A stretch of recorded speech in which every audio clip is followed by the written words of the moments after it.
जति हेऱ्यो त्यही राम्रो मलाई मेरै मुहान वन पाखासँग झुमझुम हृदयको झन्का छहरामा छमछमाउँछ धरतीको पुकार। हेलो दर्शक महानुभावहरू, चेलीहरू दोस्रो माइती घर आइपुग्नु भएको छ। पहिलो माइती घरमा पुगिसकेर उहाँहरू अब दोस्रो माइती घर आउनु भएको छ।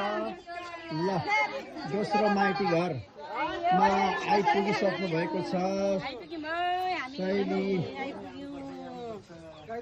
शैली दिदी बहिनी समूहका चेलीहरू। ल, यता माइती राजा पनि हुनुहुन्छ। भर्खर उहाँ पनि बाहिरबाट आउनुभएको हो।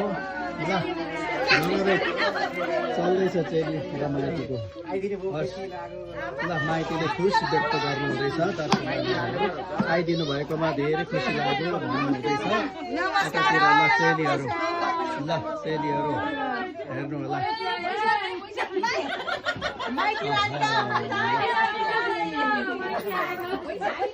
ल, चेलीहरू कोसेली फुन्सेलमा कोसेली अब फुक्राउनु हुनेछ।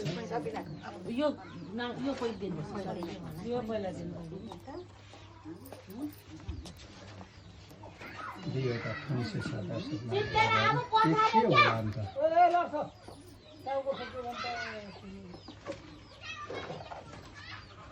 ल, भोर्लेनीमा भोर्लाको टपरीमा कोसेली राखिदिनु भएको छ के अरे चेली रानीले। ल, दुईटा रहेछ टपरी, एउटा साथी रहेछ, एउटा ठुलो मुख्य र अर्को थुन्सेबाट पनि लगातार कोसेली निकाल्नु हुँदैछ। ल हेर्नुहोस् कोसेली चेली रानीहरूबाट प्रदान भएको। अब उहाँहरूबाट फेरि ढाका टोपी अनि खादा लगाएर माइतीलाई स्वागत गर्दै हुनुहुन्छ।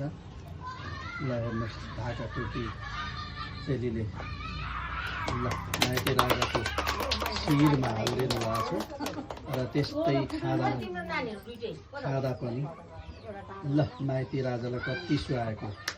ल, माइती राजाको मम्मी हुनुहुन्छ, उहाँलाई पनि खादा ओढाएर स्वागत गर्नुभएको छ चेलीले। ल, माइती रानीलाई पनि छपक्कसँगले चेली रानीहरूबाट राम्रो स्वागत गर्नुभएको छ। ल,